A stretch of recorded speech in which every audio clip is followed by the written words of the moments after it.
Жесть. Вообще ситуация крайне тяжелая.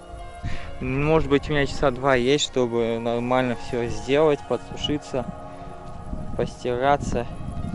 Ну, привести себя в нормальный вид. И иначе я ну вот с таким великом куда? Ситуация аховая. Ох, я в такую не попадал еще. Ну, на Урале примерно так, но там велика не было. Тут ответственность не только ведь за себя, и за его техническое состояние. Ну это жесть. Это жесть.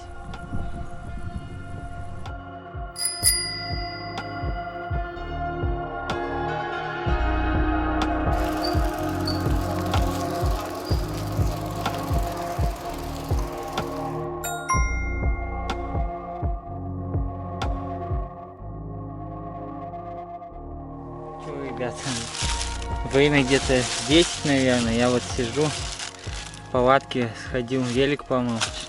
Кузнечик вот залез, пока меня не было. Братан, давайте я... Опа.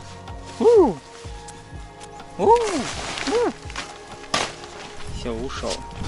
Все, что мог. Конечно, мелкая грязь осталась, но она как-нибудь отпадет попозже, в общем. Нужно будет подниматься по траве все равно. Дорога промокшая, грязь до сих пор непроходимая. Ну что, ребят, время где-то 11:30, собрался. Стартуем потихоньку. Километр надо пройти еще по этой дороге слякотной. А потом посмотрим, что там дальше. Это чувство снова сесть за велик, когда толкаешься целый день его. До асфальта 780 метров. Я сейчас вплотную подъеду, оставлю велик и пойду за рюкзаком. Ну вон уже коркой покрылась, в принципе, но можно ехать. Вот это типа асфальт на карте. 3 километра по ней придется ехать. Ну тут вроде нормальная дорога. В плане, в грязь не сядешь. Носовка тоже заброшенная деревня. В принципе, я это предполагал. Дорога тут адская. И какой асфальт, блин. Никогда не было. И лужи вон еще здесь в низине. Ну хотя бы это не липнет грязь. Полегче идет. Скорость держу среднюю 6 километров. Сейчас за полчаса постараюсь дойти до асфальта. Время, кстати, уже 13 часов. Но я доволен, что не было дождя, то что я выкарабкался, можно сказать, с этой ситуации. Страшный. О, кайф. Блин, еще одно испытание. 870 метров осталось. А может быть и меньше до асфальта. А тут вот напоследок скот ходил. Грязь. И подъем потом еще. Ну что, я в Новом Орише попал на асфальт. Нет, переключатель не работает. На второй скорости приходится подниматься. Скотоводством люди занимаются. Из-за этого много кисика. Ну и собачка есть.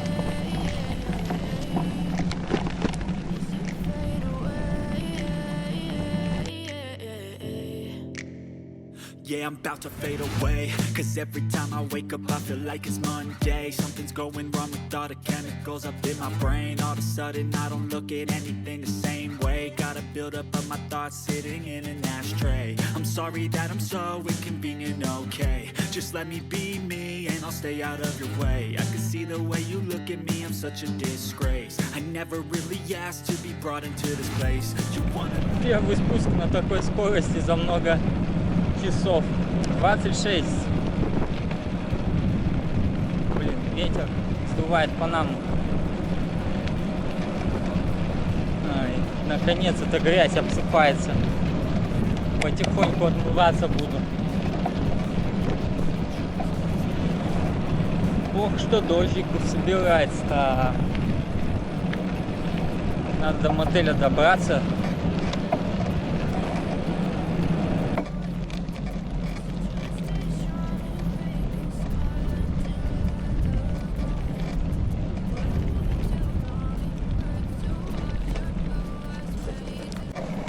Указатель, подъезжаю к М7, как всегда челны, Казань написано. Тут вроде вижу остановку, и там либо мотель, либо кафе, но обычно и кафе есть. Вот сейчас я туда заеду, наверное, если это на этой стороне, если нет, надо будет переехать. Мне все равно на ту сторону, в Тюлячинский район. Долго же я ехал в Тюлячинске.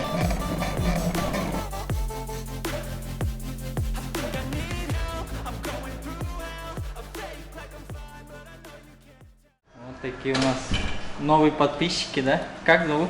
Зульхат. Зульхат? Да. Ну что, сейчас нормально поем.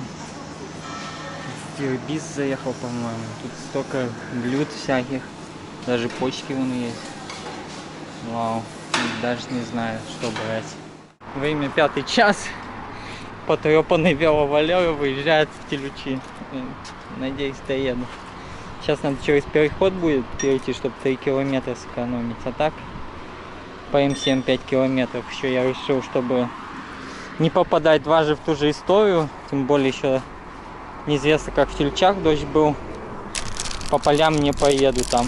А то там 15-20 километров, это 5 на день застряну.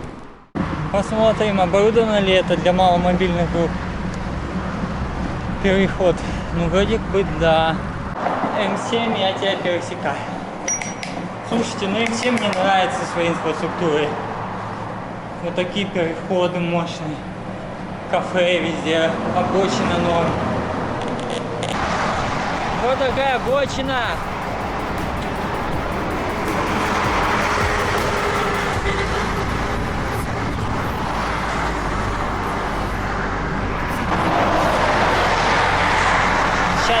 Верхние Мертяки, привет. Пока. Поворот. Ура! Преодолел М7. 5 километров вообще очень быстро.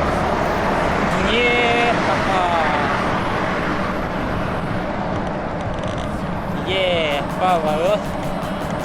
И сейчас будет. О, вот кто же знал. Ё-моё! Мама!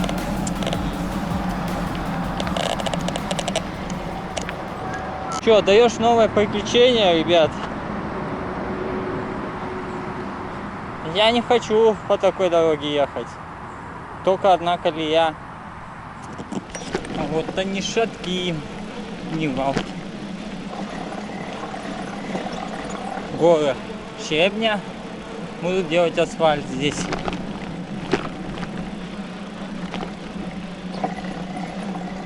По официальным данным, село появилось во времена правления Ивана Грозного, когда всех татар из захваченной Казани за 30 верст отсылали. Вот примерно сюда и отослали. Одним из первых людей, ступивших на землю будущего села Садки, был человек по имени Шапке. Впоследствии потомки этого человека назвали его свое поселение. Известные уроженцы Хасанов Нурислам Габдулович. Ну, здесь получается татарское поселение. Там за водоразделом несколько деревень крещан находится, которые я тоже проезжал очень близко тут, по сути. Янцевары еще. А в ту сторону сейчас продолжаю путь. Вот как раз, наверное, мечеть поеду, подымусь, и там дальше спуск пологий в сторону Телечей. Гуси осторожно. Колоритная. Много старинных домов. Сейчас. Я по всему Татарстану.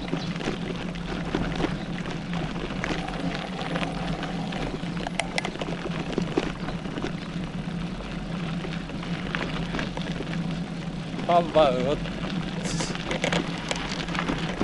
Интересуется. Хороший признак. Значит, население интеллигентное. Любознательное.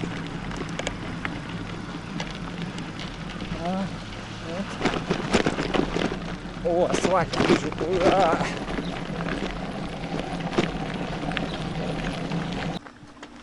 В целом деревня Шатке понравилась. Люди тут приветливые, все здороваются. Тут население, я не думаю, что 100 человек друг друга. Все знают, тут более, наверное, 1000 или около 1000. Большой поселок. Ну, все здороваются друг с другом. Вообще круто. Дети на великах гоняют, волейболом занимаются. Вот что стоит, да, постоять, поремонтироваться сразу. Столько информации узнаешь.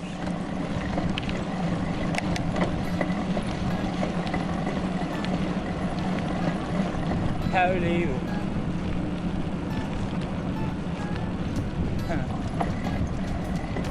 Тяжело на одной скорости, да. И сам нырса.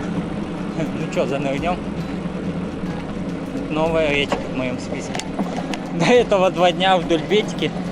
Бетька. Да, тут тоже мутная вода. Ну такую воду я вчера пил.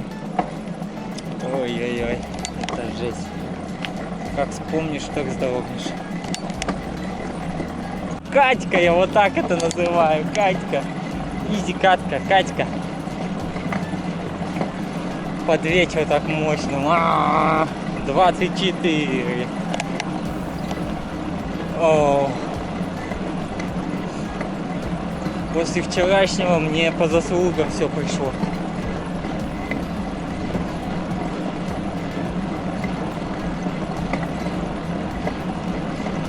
Чувствуется подъем, но от этого скорость не сбавляю. Что, вот он, Сауш уже передо мною. Шауш.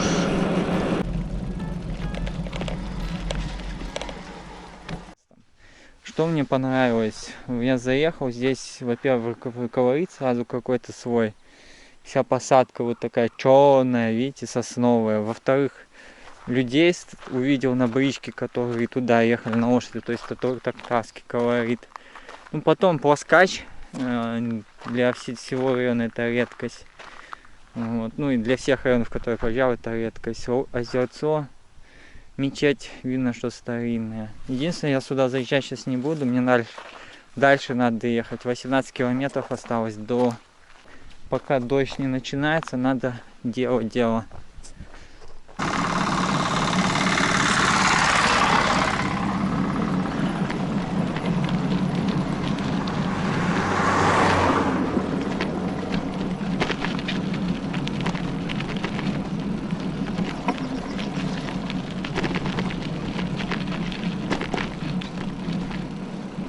Семья целая ехала на муравейник. Итак, село Шармаши тоже входит в Узакское сельское поселение, основано в годы Казанского ханства. Население русское, вот прям русские живут, 340 человек на данный момент. В 1840-м построена Веденская церковь. Сейчас посмотрим. Церковь все-таки, не зря я сюда заехал, тут вот дома старинные. Причем везде они стоят. Веденская церковь, в которой я приехал, не зря. Храм, построенный в стиле классицизма в В 840 году воздвигнут на средства помещика Алексея Яковлевича Жмакина. Храм крестообразный, но здесь я не вижу. Да, уходит в разные стороны по центру крест. Крестообразный. Эпоха классицизма, колокольный купол утрачены. И с 1869 года, более 40 лет, здесь служил Павел Петрович Соколов. Вот вся информация, которая дается. Да, смотрите, мне нравятся вот эти ставни всегда старинные, церковные. Железина, прям ковали, что ли. Да, ковка. Громада такая. Я видел церковь Перцовых в Хотне, но мне кажется, это одного поля ягоды.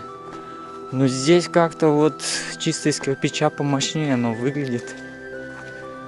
Такой храм не маленький был. Человек 200, наверное, мог вмещать. Что интересно, вот посмотрите, здесь остались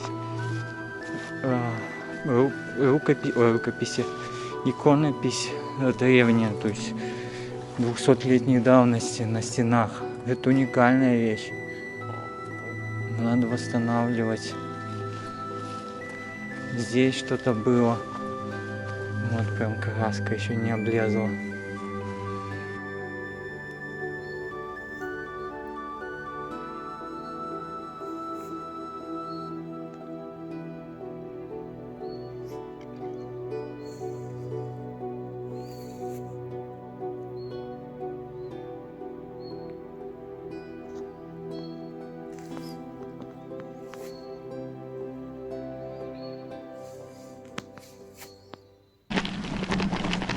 Здравствуйте.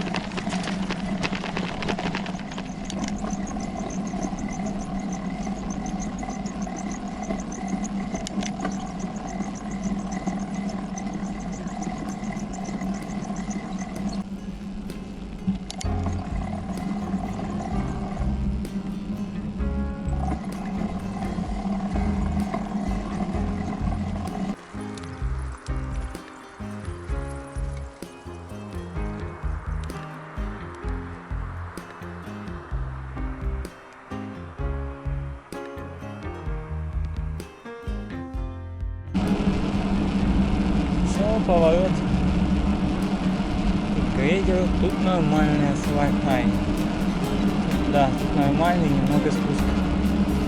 Ну, вроде полого в целом. Ой, елками, конечно, пахнет. Вот это да, весовой контроль. Проеду где. Вот он. Идет у меня нечистый. Ужас. Развалины узяк, я бы назвал. Действительно развалины.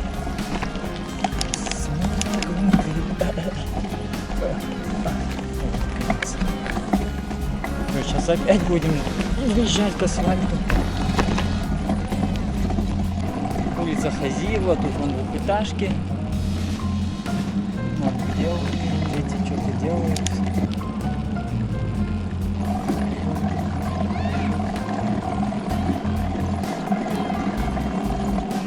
Раз. Да, чуть не старинная, но смотрится неплохо среди дерева. Свечивается так. Доминант. Малая мёрзь окажется. Что-то как-то не нравится мне подъезд Селючан. Трасса тут такая оживленненькая даже вечером.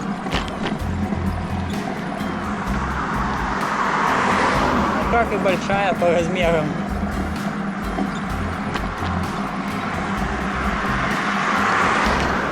Кстати, на горе стоит. Ну что, ребят, приехал я в Сельчи. Ну что, посмотрим, как там молодежь тусит, какие места есть интересные. Я люблю такие вечерние прогулки, но что-то как-то не здесь. Подсветили столбы и все заиграло яркими красками. Зато меня видно.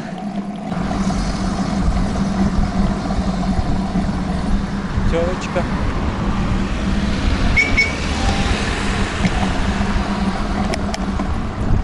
Да, сейчас поеду, попрошу где-нибудь переночевать, я не знаю. Место такое, не внушающее доверия, на улице спать. Блин, я еще без фонарика еду. Надо будет достать чем.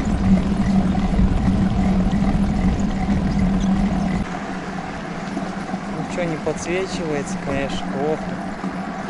И это центр города. Здравствуйте, а у вас тут свет на улицах включают? Да. Что-то сегодня не включили. Ага.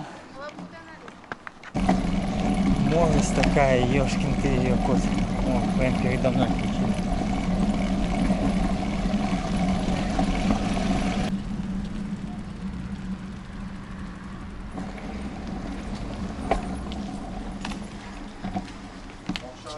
Здравствуйте, а где Арома кафе? За вами? Короче, вот здесь. Спасибо. Ну что буду кушать? Красоту. Такая подача мощная. На улице дождь, надо искать место для ночлега. Может реально в гостиницу поехать. Слушай, мне посоветовали здесь. Просто класс. Они жареные такие, с клевым соусом. Унаги какие-то с лососем, что ли. Или с угрем. Вообще заведение клевое. Единственное, которое сейчас работает в Тюлечах. Вот господа из Арома бар в Тюлечах предложили мне вкусную еду и ночлег, можно сказать. Сейчас поставлю палатку, буду спать. Ребятки, конец 6-му дню. Ставил палатку под дождем, не мог подождать минут, 20. Вся промокла, как будто под ливнем. Ну ничего, вытер вроде. Ну, фигово будет, конечно, завтра собирать. Ночую на асфальте в кафе. Арома называется, в центре Тюлечей. Пока.